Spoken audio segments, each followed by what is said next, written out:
Only family, just you and me. We're a Mac.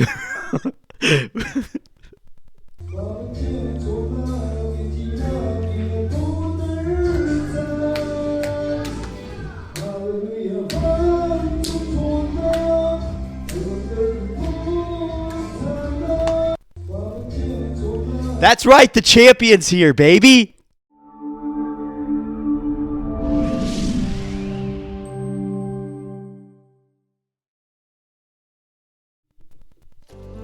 Oh, we're doing things a little bit differently today. Uploading on a Tuesday? What? That's fucking wild and wacky, dude. Welcome to the DynamiteGizmo Podcast, everyone. Episode 299. One episode away from 300. And I completely forgot to get the fight prediction sheet going. So let me get that open right now.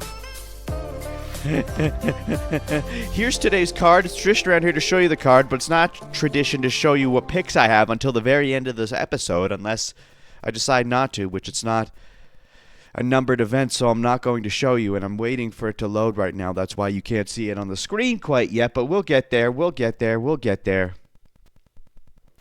Not a whole lot to talk about today, but there's two main topics that I really want to touch on to make you guys proud. Here it is. It loaded, finally. This is this weekend's card. We've got UFC Fight Night, Allen versus Costa. Not Brendan Allen. Arnold Allen. And Melchiel, however you say it, Costa. Melky. All right? Not too bad of a card. We've got Malcolm Wellmaker, Choi. Bellato's back to see what he can actually do. You know, we'll go over this at the end, possibly, if I feel like it. But if you want this fight prediction sheet, it is free.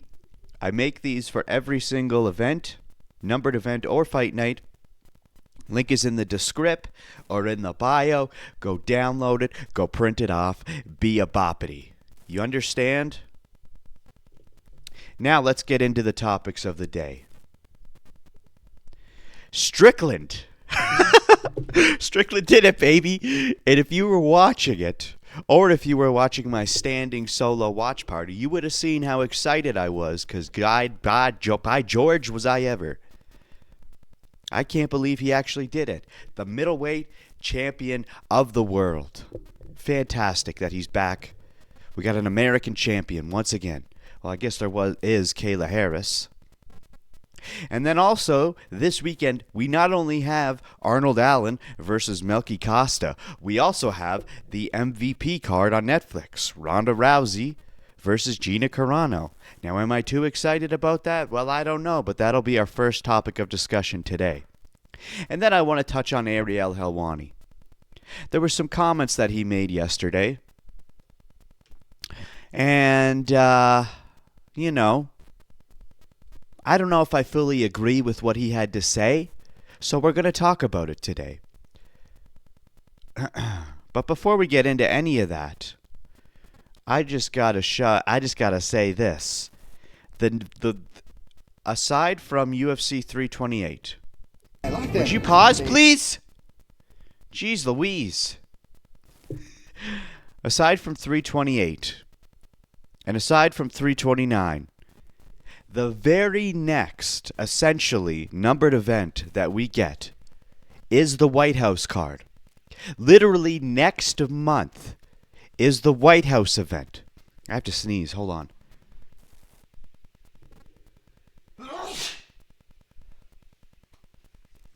Ugh. I shouldn't be sneezing, brother.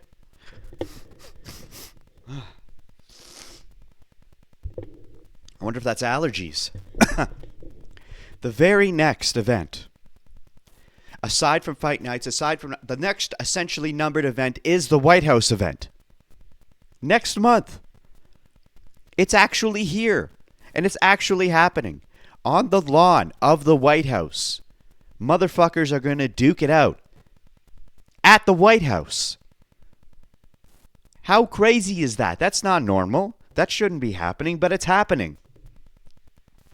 All right? And the fighters got their fight kits released, and we have a little clip of it here to see what it looks like. I like them. He likes them. They're all great, actually. You feel good? Kick someone in the head with them, huh? I love it. The belt, the stripes. Oh, yeah, it's fucking nice. There's Derek. I'm really proud. Proud of what? It's really special Poking eyes? for every fighter.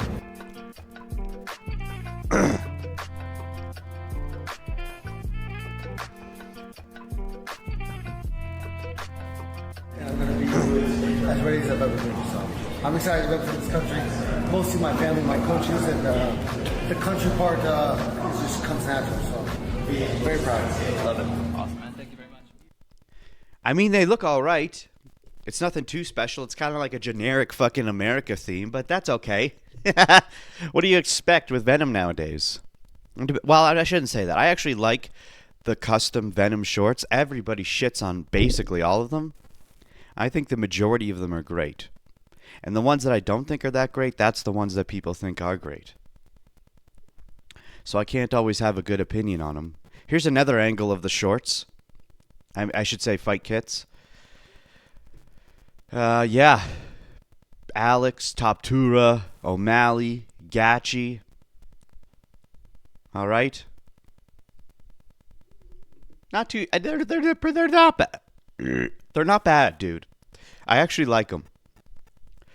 They could be better. They could be a little less generic. Actually, you know what? I don't know. They're all right. They're not bad, but they're not great. That's all I'll say about that. So that's kind of the news that we got for UFC Freedom 250. But let's jump into the first segment of the day, because I want to talk about Ronda Rousey and Gina Carano. Okay? Now, MVP has the potential to become a direct threat to the UFC. Now, just hear me out here. I know y'all are freaking out at me right now and saying there's no goddamn way, but just listen to what I have to say. And I'm not saying that because of the fights this weekend specifically, because honestly, this card itself is not going to affect the UFC even the slightest. But we have to look at the bigger picture here. MVP is already on Netflix. They are able and willing to pay fighters what they want and deserve. And although this is their first MMA event, it absolutely won't be their last. Just look at the names they managed to pull for their very first MMA card. Ronda Rousey, Gina Carano, Francis Ngannou, Mike Perry, Nate motherfucking Diaz. Okay? These are legends. Retired legends, aging legends, out of prime legends, sure. But they're still massive names. And that's how you start. You bring people in with recognizable stars first, then over time, the more you put on, the more stars you create within your own organization, the more events they do, the more people start paying attention. Especially because this is Jake Paul's promotion, and it's attached to Netflix. And eventually, more UFC fighters are going to jump ship. They absolutely will. Because they are going to get paid more money and have more eyeballs on them and be more famous. We've already seen similar situations happen before with WWE and AEW. The UFC has been this untouchable megalith for decades. Sure, there are other organizations out there like One Championship, Rizin, Professional Fighters League, and Bare Knuckle. But those organizations had to start from absolutely nothing. They had to build brands from scratch. And for the most part, they still don't really have major crossover stars. But MVP is different. MVP came out of the gate with Jake Paul at the helm. Immediately secured a Netflix deal, and now they can basically bring in whoever they want. That's what separates them from the rest of these smaller promotions. those smaller organizations cannot even come close to touching the UFC right now, let alone what MVP could potentially become. And I know it might be hard to see at the moment because real MMA fans know this MVP card is probably not going to live up to the expectations people are pretending it will. The UFC still has the best fighters in the world, even if some people say the UFC has a star problem. The reality is when you turn on a UFC card, you know you're going to get high-level fights and absolute bangers, even if you don't know every fight on the card. And the stars are still there too. Maybe they aren't as massive or mainstream as they used to be, but they still exist. But every MVP card is currently being built around former UFC stars. MVP is essentially taking retired or disconnected UFC legends and using them to build their own empire off the back of the UFC brand. Now, at face value, that sounds like something that shouldn't work long term. Normally, I'd agree with that. But I have to keep repeating this point. This is their first MMA event, and it's on Netflix. They have to start somewhere, and there is no better way to draw attention than by bringing in names that everybody recognizes. Both hardcore MMA fans and casual, mainstream viewers. Because if MVP tried launching with unknown fighters who simply had great records and legit skill, nobody would care. The card would tank. And then they'd just be doing the exact same thing all these other smaller promotions like PFL are doing already. That model works on a smaller level, and honestly, it's important, and I'm not disrespecting those smaller promotions. Those organizations help build fighters, give them experiences, push them toward the bigger and better leagues. The system is necessary. But that's not what MVP is trying to do. And honestly, MVP becoming a legitimate powerhouse might be the best thing that could ever happen to the UFC. Because real competition forces change. And I've talked about this before, and I'll continue to talk about it again. It's going to open fighters' eyes to bigger opportunities, better pay, more exposure, and better treatment overall. Fighters will leave the UFC for MVP if those opportunities are better. And if that starts happening consistently, the UFC is finally going to be forced to respond. They'll have to put actual effort into building stars once again. They'll have to pay fighters more. They'll have to evolve the product and bring the organization back closer to what it once was. Because right now, why would they? The UFC is an empire. The UFC is The UFC is an empire. There's absolutely no threat towards them. They're the apex predator of combat sports. Now, realistically, we're probably still a few years away from MVP becoming any kind of real threat, but if they continue moving in the direction they're currently heading, how could they not eventually become one? Look how far they've already come, and the promotion has barely even been established yet. Now, as for the actual fights themselves, there honestly haven't been many great MVP fights so far. To be fair, though, most of what we've seen has been boxing, and boxing is usually full of stinkers, no matter what promotion it's under. Even their biggest event, one of the biggest fights in boxing history, Paul versus Tyson, ended up being one of the lamest fights anybody has ever seen. But even though the fight itself sucked, it massively established the MVP brand. Now we're getting their first MMA event ever. And no, these fights are not going to be as high level or as exciting as UFC fights. Outside, maybe some of the undercard fights and potentially the Ngannou fight might be great. But they're still probably going to be 10 times more exciting than your average boxing match. And I'm sorry, but boxing is just boring compared to MMA. Most boxing fights go to decision. There's barely any action unless someone gets knocked out, and on some cards you're lucky even to get a single knockout. So even though Rousey and Gina haven't fought in over a decade, it's still going to be exciting from a curiosity standpoint. Is it going to be UFC level? Absolutely not. But I'm still tuning in because honestly, you kind of have to. Not because I deeply care about this card itself, but because of the curiosity factor. How is Ngannou going to look? Does Nate Diaz still have anything left? We know Mike Perry has stayed active in BKFC, but how does that translate back to MMA? And is there possibly any remaining skill left in the women's main event after all this time? Who knows?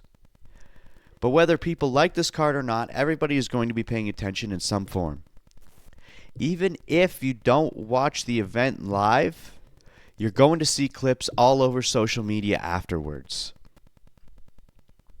So let me ask you this. Do you think MVP could ever become a legitimate long-term threat to the UFC? Or is this whole thing just built off nostalgia and big names that eventually fades away?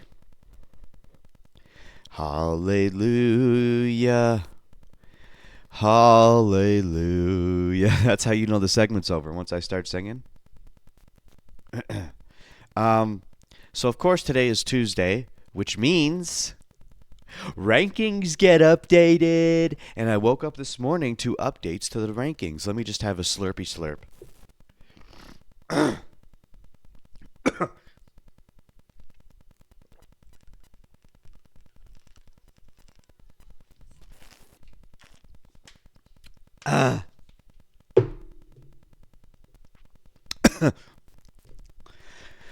So, welterweight rankings, it looks like Yaroslav Amosov is now ranked number 10, and I am very much happy. Mike Malott dropped 2 to number 12, and it looks like Daniel Rodriguez is still at the number 15 spot. Wonderful. Listen, Yaroslav Amosov is doing great things. And out of all the fighters that we could possibly choose from, doesn't matter what ranking, Yaroslav is up there as one of my favorites as it sits right now. I know he's only 2 fights into the UFC, but damn it, dude, the guy's 30-1. Okay? And he's proven himself exponentially in his debut and his second fight in the UFC. All right? Now that says a lot. It doesn't say enough yet. We still don't know if he can hang in there. But as it sits right now, he is not just winning, but he's like impressively dominating. Okay? Because remember last year we had Patchy Mix, we had Patricio Pitbull, Aaron Pico. There were many guys who came over from Bellator who looked great when they were in that organization, but they immediately sucked ass the second they came into the UFC. But Yaroslav is breaking that narrative. He's coming in here and he fucking dog walked Neil Magny, and then he dog walked Yoel Alvarez. 2 pretty high level guys. Very high level guys. Neither of them, well, I think Neil Magny was ranked, wasn't he? When Yaroslav fought him? Maybe, I don't know. But very, very good fighters. I was curious about this Yoel Alvarez fight. I thought Yoel could potentially take out Yaroslav. But he didn't. Amosov looked so good, dude. Amosov looked so good. And you could have seen my reaction live if you would have watched my standing solo watch party. Those are so fun. I'm really enjoying those. And if you haven't seen me do those, not every event, but every event that I have the chance, I live stream the event. I stand in my kitchen, I eat food and I drink beverages and I play UFC bingo as we get to watch the fights together. It's a real good time and you get to see reactions live. So keep your eye out for when those happen, because it's pretty random. I don't know when I choose to do them. It's just whenever I have time. I won't be doing it this weekend for Allen versus Costa, but maybe the following weekend for whatever's next. Which, by the way, let's take a look at what we have coming up. Because remember, we're only a few fights away. We're only a few cards away. You know, not including this weekend, there's 2 more fight nights, and then it's the fucking White House card. But yeah, next weekend we have Song versus Figgy. Then we have Muhammad versus Bonfim. And then, god damn it, baby, we've got UFC Freedom 250. Do you think they're going to wait until UFC 250 to announce UFC 329 and UFC 330? Because we're rapidly approaching those, so I don't know. But then also in the rankings, the pound-for-pound rankings have been updated. And let's have a looky-loo. So it looks like Sean Strickland is now officially in the pound-for-pound rankings at the number 7 spot. And he is tied with Merab Dvalishvili. I don't know why they do that. Why not just make Sean 8 and Merab 7? Why are we tying them? Anyway, Joshua Van's at number 9. Merab, Tom Aspinall, Piotr Jan, Alex Pereira, Alexander Volkanovski all moved up 1 spot. Now, Khamzat's still in the pound-for-pound rankings, but he dropped 7 spots down to number 10. And Arman Sarukian is still there, too, which is nice to see. But he's in the 15th spot. So who knows if he'll stay there? Who knows if he'll go? Who knows if he'll stay, and who knows if he'll go. And speaking of the White House event, Ilia Topuria says his camp is adapting to the outdoor conditions for the UFC White House card. And I think that is absolutely brilliant, and I think that's one of the many things that makes Ilia Topuria so great. He pays attention to the little things and factors them into his training camps. And we have a video clip of him here talking about it. Are any of the other guys taking this in? You know, every little thing that you can consider when it comes to your fight matters. They're going to be outside. Condition yourself for being outside. It's a unique event for so many reasons. One of them, almost chief among them, is that it is outside. You're going to fight outside. The UFC doesn't like to do this. It's one of the reasons why they don't go to stadiums. For the first time in my life, I'm going to be fighting outside. So, how do you prepare for that? So we try to do our training sessions outside to get used to it. I also try to do the trainings on the same time that I'm going to be fighting. So yeah, we try to do our best. Maybe put an octagon outside, or? Not specifically putting the octagon outside, but doing a big part of the trainings outside, yes. It's a unique event for so many reasons. Doing a big part of the trainings outside. Who's Jacob Fatu? Oh, right.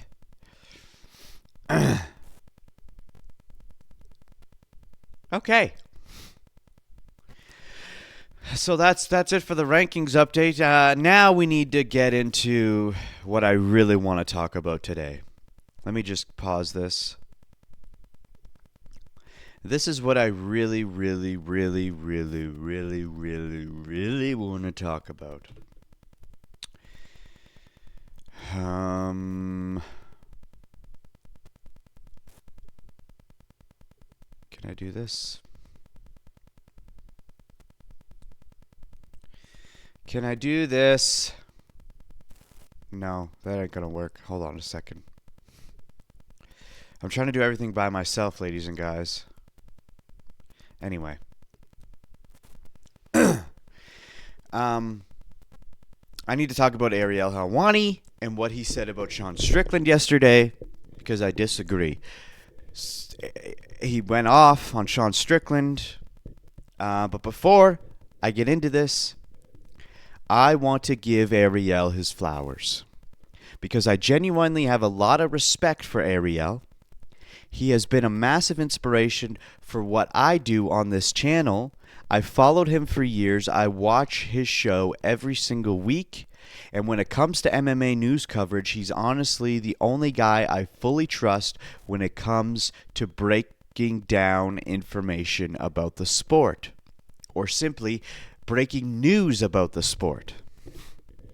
Ariel and the crew always bring up a lot of great talking points.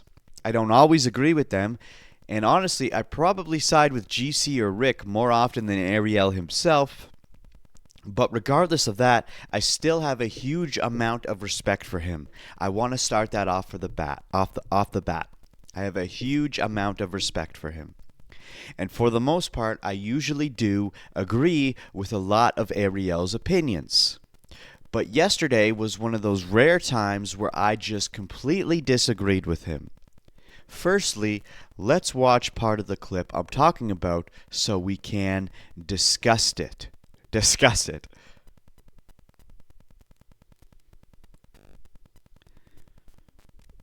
He is standing up there saying insane, vile shit about Muslim people, about Khamzat, about his family, about people he's associated with, about some people who have, checkered backgrounds, to be kind. Yeah. About his mom. He's saying it with his fucking chest. Like he's saying it from here and he's standing up.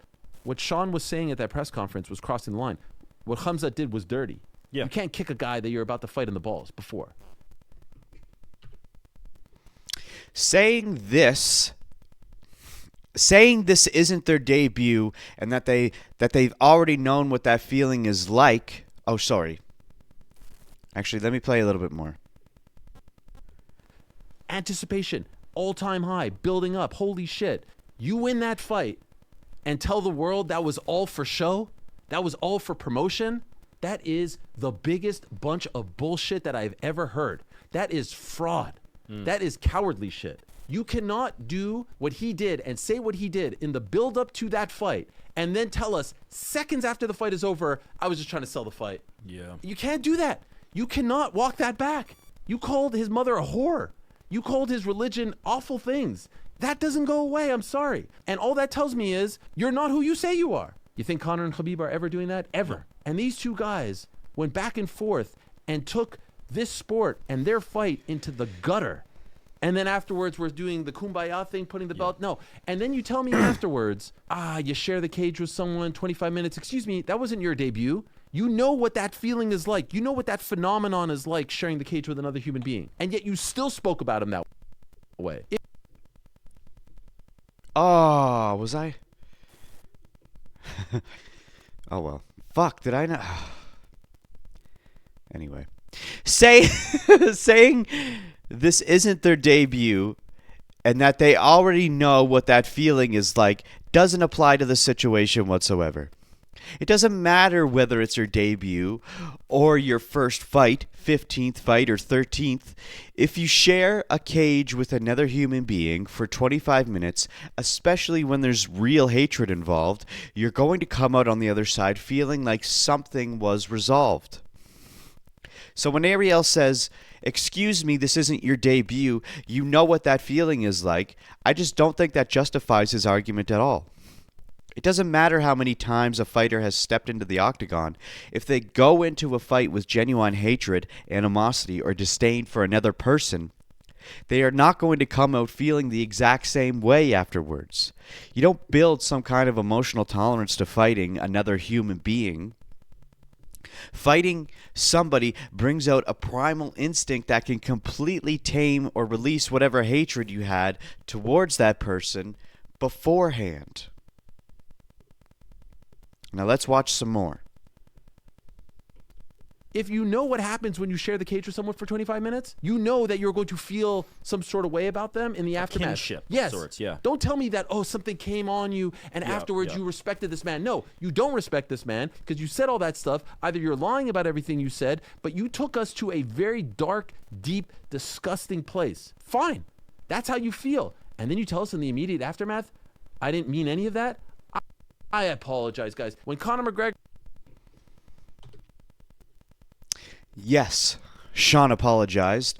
What exactly is wrong with apologizing for something you said? You literally just said moments earlier that Sean took everybody to a dark place and said vile shit. You acknowledged that's how Sean was acting leading up to the fight, fine. But now your argument is what? That because he said vile things, he's not allowed to walk them back afterwards? I genuinely don't understand that mindset. Do you think people are incapable of changing their perspective after going through something intense with another person? Sean apologized. That's the big takeaway. It's not like he's just walking it back and not apologizing and not acknowledging what he did. He apologized. He stepped up and admitted what he said was wrong. He owned it. And now you're criticizing him for doing exactly that? I'm sorry, but I just don't see the logic there.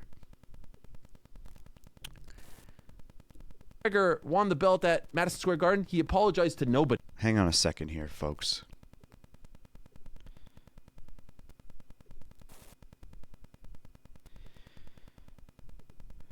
Let's just scroll back here.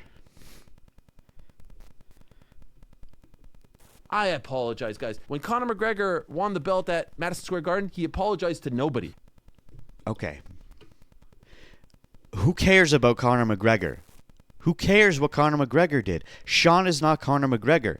Just because some people live in this fantasy WWE style world doesn't mean that the UFC has to follow that same formula. Sean isn't playing some heel character in a scripted universe. This is real life with real emotions and real consequences.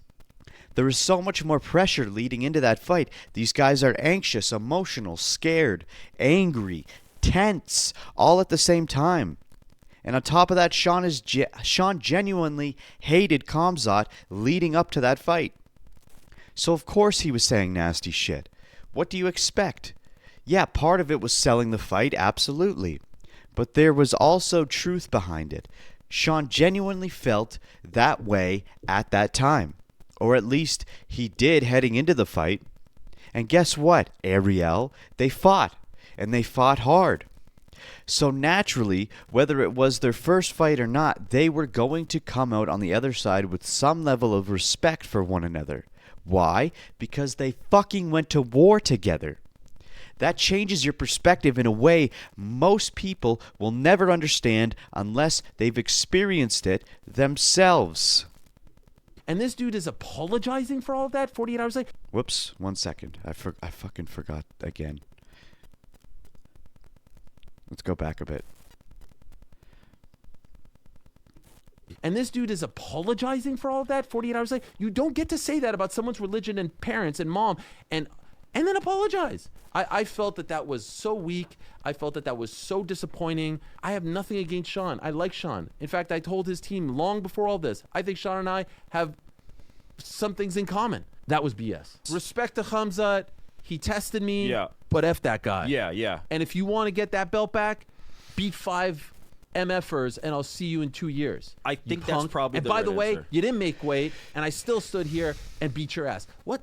That would have been incredible. You would have And- been a legend. And now you're telling me I'm sorry Yeah. and the world doesn't like me and now I liked it. And it's like, come on, man, you're a walking contradiction. Whoa. You can't apologize for that? What are you talking about? Why are you trying to tell another man what he can and cannot apologize for? I seriously don't understand the argument here. You clearly disliked the things Sean said, so why are you upset that he apologized for them afterwards? And then calling him weak? That honestly blew my mind. Wouldn't it actually be a sign of growth and maturity to face someone you hated, beat them, and then say, you know what, man, I took it too far, I'm sorry? How's that weak? If anything, that's the opposite of weak. And then Ariel goes on to say Sean should still be telling Khamzat to go fuck himself and come back after 5 wins to earn another title shot? I just don't get it. How can you sit there and tell another man how he should react emotionally after a fight? Sean is not a walking contradiction. The man apologized for what he said. He apologized to Khamzat's face, hugged him, shook his hand, apologized to his team, and apologized publicly on the mic. And let's not forget, Sean and Khamzat immediately touched gloves twice at the start of the fight. Do you think this was one-sided? They both found respect for each other. Not every rivalry has to stay hateful forever just because it started that way. Yeah, it's just No like one wants to feel like they were hoodwinked. No one wants to feel like they were How do you conned. do a rematch against Chimaev and try to build it And now back we're up? gonna The do fight this was all so over good, again? though. Yeah, but we're going to do this all over again? If you don't believe it, don't say it, and don't fucking cross the line and talk my about God. religion and family and all this other stuff. You can't do that. And then tell us in the immediate aftermath, seconds later in the cage, man, that was just to sell the fight. No. Oh my God! If you don't believe it, don't say it. That's what Ariel said. Ariel, he did believe it. That's exactly why he said it. Emotions were high. This wasn't fake WWE drama. There was genuine tension between these two guys. Sean felt disrespected, and at that moment, he meant everything that he said. Opinions change. Emotions change, especially after you go to war with someone. What don't you understand about that? Was he selling the fight? Yeah, of course. Sean understands how to talk and generate hype, but he still meant what he said in the moment. And honestly, Ariel, why do you care so much? Khamzat is clearly fine with Sean, so why are you so upset about it? No. And on Khamzat's part too, you put the belt around him and all this stuff. Like, you wanted to kill this guy. You kicked him in the balls. Like, I thought that was weak on both their parts. And I know what someone's going to say out there. You've never done it. You've never walked for 25 minutes with someone through hell and been through it. Guess what? We've seen enough fighters hate each other before and hate each other afterwards. Dude. I'm not saying don't tip your cap. Thanks for the war. I'll see you down the road. But that was nonsense. You took us down a very, very dark path. Stay there. You freaking took this sport into the gutter. Everyone's counting their money and everyone's happy about it. Who were you selling the fight for? Weak on both parts, he says. What are you even talking about? I genuinely cannot see where Ariel is coming from here. Khamzat initiated the glove touch. Khamzat wrapped the belt around Sean afterwards. Both guys immediately showed mutual respect after the fight. It was classy as hell. And you're sitting here saying they're weak because they didn't continue hating each other afterwards? What the hell do you expect them to do? Hold grudges forever? Ariel consistently talks about not holding grudges and trying to mend fences with people whenever possible, but now suddenly Sean has to stay angry forever? Why? You took us down a dark path, stay there. That's what Ariel said. Why? If you hated the dark path so much, why do you want Sean to remain there? It doesn't make any sense. You got the fight. What benefit did you benefit from? What benefit came as a result of saying all that vitriolic, venomous stuff? Yes. If he would have said, I got 1.5 million pay-per-views because I called his mom a whore. Great. You didn't get anything. My God. Who are you selling the fight for? Are you kidding me right now? How many times have we heard Ariel complain that the UFC doesn't promote fights enough anymore? That fighters don't know how to sell fights. That there's no excitement in the build-up anymore. This press conference became the third most viewed live UFC press conference of all time behind Conor McGregor. So who was Sean selling the fight for? For all of us. For the fans. For you, Ariel. And yeah, there wasn't even a pay-per-view attached to this, which honestly makes it even more obvious that Sean's hatred was genuine.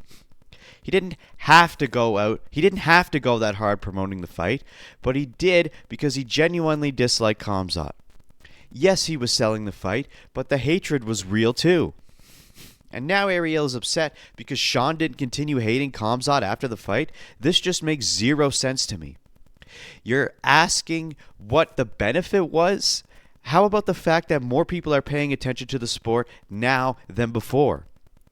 You want promotion? There you go. Nobody got harmed outside of the two men who willingly fought each other, and the fans got invested in the process. Why is that suddenly a bad thing? You know what's actually fascinating about that? I actually believe that the real is all that he said before. I think what's annoying about this is I think the aftermath is actually not the real. And that's what frustrates me. I think Sean Strickland wakes up today and says everything that he said about him again. Probably. You know what I mean? And so it's like, why did you even have to say that? Why did you do that? Why did you diminish everything that you did to get this fight and sell this fight, as you say? For what? He got me. The next time you do it, which he will inevitably do it, and there are going to be some dummies out there who will fall for it, it's not going to work. Okay, so now when he's going to fight Imavov, he's going to say the same things, and then we're going to be like, okay, now this again? But also think about it. Look, he said a lot of things about a lot of people who, can't be intimidating. Do you think... I thought some of the... He said, I want to apologize. He apologized. That was... Do you think he got a message? I don't know, man, but that was... what other reason is Sean Strickland apologizing for? To everyone. Like, all the sects of people that he insulted. Nothing that he experienced in those 25 minutes should have changed his stance on what he said about him in the lead-up, because everything that he said about him in the lead-up had nothing to do with his fighting abilities. Okay. Again, just because everything Sean said had nothing to do with fighting ability doesn't mean his feelings couldn't change afterwards. Those 25 minutes should change how somebody feels. That's what fighting does. And yes, there are examples of fighters who still hate each other after fighting, but using that as proof that every fighter should react this way is ridiculous. Sean had a horrible upbringing. He was a troubled kid who experienced a lot of darkness in his life. He got into fighting at a young age because it helped him calm down and cope with that rage. Fighting became his therapy. Sean needs to fight. Without it, who knows what kind of chaos he'd be dealing with in life right now. Sean's mind goes to dark places. He brought you to those dark places, Ariel, and you openly admitted it and hated it and wished he never went there. But the act of fighting Khamzat is probably exactly what Sean needed in order to find peace and apologize respectfully. And honestly, maybe Khamzat understands that feeling too. You have no right to tell Sean he was wrong for apologizing or that he should have stayed angry forever. That argument just makes absolutely no sense to me whatsoever. It was about his religion. It was about his family. It was about his associates. It's about his life, and he fled. What are you apologizing for? You just took all that back. And if I'm Khamzat, I don't accept. None of that gets erased because you went 25 minutes with him. There's unwritten rules in the fight game. You don't take the fight to certain places. And if you do, and if you dare to do that, freaking stay there. And I would have so much more respect for it. If I would have done a show on Friday after that press conference, I would have taken back a lot of the things that I said in the build-up, because I'd be like, yo, man, face-to-face in front of an audience, he backed it all up. Yeah. I was impressed. Did I agree? Did I like? Did I this? No, but I was impressed, and I thought he won. And then Friday, same. And then he took it all back. Yeah, and apologized. Golly, he apologized. Oh, my gosh. And then he starts talking to us about gratitude and all this stuff. I'm like, man, like, what is this? Ariel said, what are you apologizing for? You just took all that back. Yeah, Ariel, that's literally what an apology is. Taking back what you said and owning up to it like a man. If I'm Khamzat, I don't accept, says Ariel. Well, good thing you're not Khamzat then, because it's not your place to decide whether another man accepts an apology or not. Ariel also said, you don't take the fight to certain places, and if you do, freaking stay there. That sentence doesn't even make sense to me. If you believe fighters should take things to dark places, then why would you want Sean to stay there afterwards? And how the fuck is Sean weak for apologizing? If anything, it was honorable. You should respect the fact that Sean stepped up, owned his words, and apologized if you hated his comments that much in the first place. And yes, Sean has gratitude now. He overcame his differences with Khamzat. Isn't that kind of a beautiful ending to the story? What exactly do you want from him? What are you actually angry about? I hate to say it, but honestly, this whole thing almost comes across like you're fishing for a viral moment. Just to say things for the sake of saying things so you get the attention. Now, I'm not saying that is the case, but if this is genuinely how you feel, I just don't get it. I don't get this take. And now Sean responded shortly after this clip was posted, and he had this to say. Let me just pull this up. Let me zoom in here. This is why I don't do media with him. You are a leech who I've never respected. The moment I met this man, I knew his quality. End of the day, the hatred between was real. What he said about me was wrong. What I said about him was wrong. This, what hate and anger does to people, and it still might be there, but we earned each other's respect through blood, and I would never expect a man of his quality to understand that. You are and always will be a pathetic MMA leech who has done nothing besides criticizing men who are better than yourself. Could Ariel be leeching off this to get clicks? I hate to think so, but it's honestly hard not to when he says things like this. This isn't even a hot take. It's just a weird one that Ariel has. It genuinely makes no sense to me whatsoever. The only way this take even remotely makes sense is if Ariel was reaching for something controversial to get views with. And again, I'm not saying that's what happened, but goddamn, like what else? I can't grasp the message that he's trying to derive from this. And then, of course, Ariel fired back at Sean with his own tweet, which I have here. Let me just zoom in a bit. Actually, I don't have to zoom in. That's good enough right here. I started covering this sport in 2001 as a freshman at SU. UFC wasn't even 8 years old. Saturday AM radio show that no one listened to, my first paycheck covering MMA came 8 years later.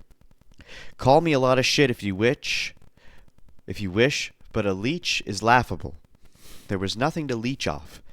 Sounds like my honest criticism of inauthentic banter, not the fight, which I was glowingly positive about, struck a nerve. Oh well, that's the job.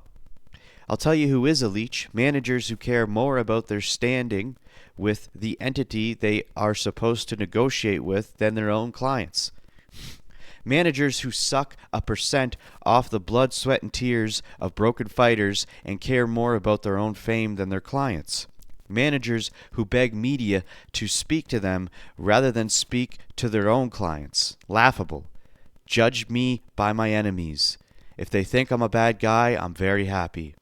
I was here before y'all got here and will be here long after too. Uncrowned Combat. Last of a dying breed. Ariel explained how he's not a leech, and then pivoted the conversation toward managers in MMA who actually are leeches. And sure, there are managers in this sport who absolutely leech off fighters, but let's just stay on topic here. It doesn't matter how long Ariel has been in the game or how long he plans to stay in the game. I'm still going to watch his content, and I'm still going to trust his reporting, but none of that changes the fact that this Sean Strickland take was honestly ridiculous. And there's really not much anybody could say that would convince me otherwise. Because to me, the argument simply does not make sense. And by the argument, I mean Ariel's argument. So let me ask you this. Do you agree with Ariel that Sean shouldn't have apologized after the fight? Or do you think fighters naturally gain respect for each other after going to war in the cage? Or at least have the potential to? And again, I need to end by saying this does not change my stance on Ariel Helwani. I will continue to watch Ariel Helwani every week because I do enjoy his show. I enjoy GC. I enjoy New York Rick. I enjoy everybody on the show, especially Ariel. He is actually the #1 most trusted news source for combat sports. Everything that he says is 100% accurate in terms of the news that he releases, okay? I should also mention Sean Strickland responded to someone earlier today or yesterday and said, "Of course it was real, but man, we just shorten each other's lives. I think the hate just got emptied. I wish him the best, and I hope he crushes the 205 division." Exactly. You go to war with someone, the hatred goes away. That doesn't always, but that is a very common result of what happens when you fight with someone. And I don't understand why Ariel isn't grasping that concept. It makes zero sense to me. Okay, a few more other things we have to touch on before we end the show. So speaking of Ariel, okay, and like I said, I still trust his news sources.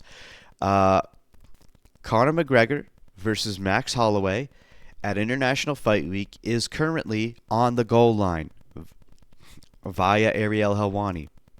And something crazy would have to happen for the fight to fall through. As of right now, they're on the goal line. It will be signed, sealed, and delivered. Something awful has to happen for this fight not to come to fruition July 11th. That's the plan. It's not quite 100%, but it's very close. This is something Ariel has said, and Ariel would not say this if this was the truth. You know, and the fact that he says something awful has to happen for this fight not to come to fruition. Ariel would never, ever, ever say that unless it was absolute truth behind his words. And that is why I love Ariel, okay? And even though I disagree with what he said about Sean Strickland, I still love him for shit like this. Okay? And I feel like you should too.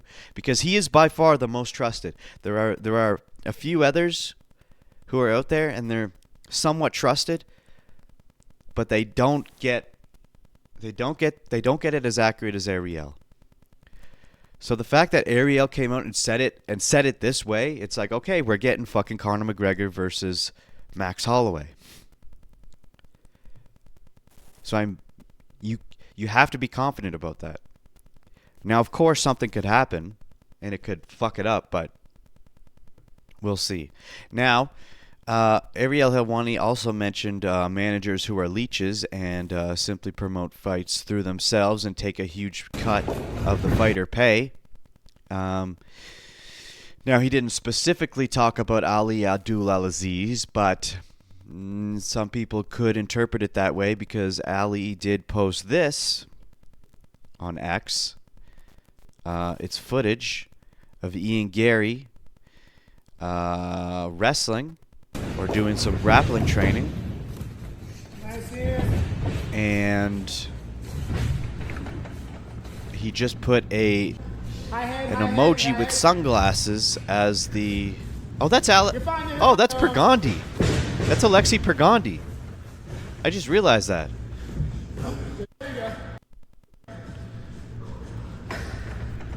He's mopping the floor with fucking Ian Garry. Dude, I can't wait to see Alexei Pergondi in the UFC. But yeah, so he's basically just throwing smoke at Ian Garry right now, kind of hinting towards the fact that we're going to get Islam Makhachev versus Ian Garry, which we already knew about. Whether it's going to be 329 or 330, who knows? But this is him basically saying, yeah, Makhachev is going to absolutely smoke your ass. Which I think we all know is going to happen.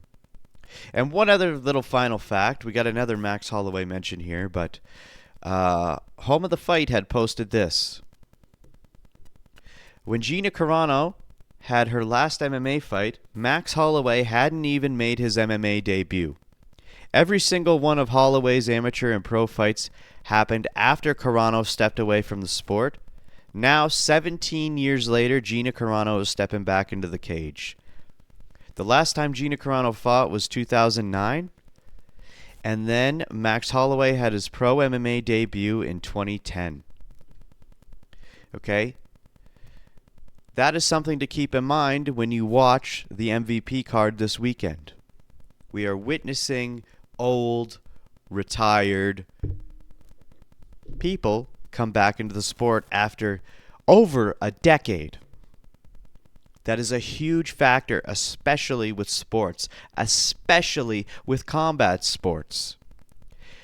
What you saw in their prime is not what you're going to see this weekend. And if you don't believe me, look at Mike Tyson. Look at anybody who's done this. When you come back years later, when you're old and have been out of the game for a long time, you're never the same. So don't expect fireworks. That's all I gotta say. And remember, this is the fight prediction sheet. Okay, some of the fights have to get updated because there was a couple dropped. This will be available. Well, I should have it uploaded by Wednesday. But I recommend waiting until Friday to get these sheets because fights constantly get updated, odds constantly get updated. So by Friday, you'll have the freshest copy. Link is in the bio or in the description. Download it. It's completely free. And with that being said, that's it for this episode of the Dynamite Gizmo Podcast. If you liked it, please like, comment, and most importantly, subscribe. Hit that subscribe button. It goes a long way. Okay? I want to get to 1,000 subscribers and then more and more. All right? Anyway, that's it. Bye, everyone.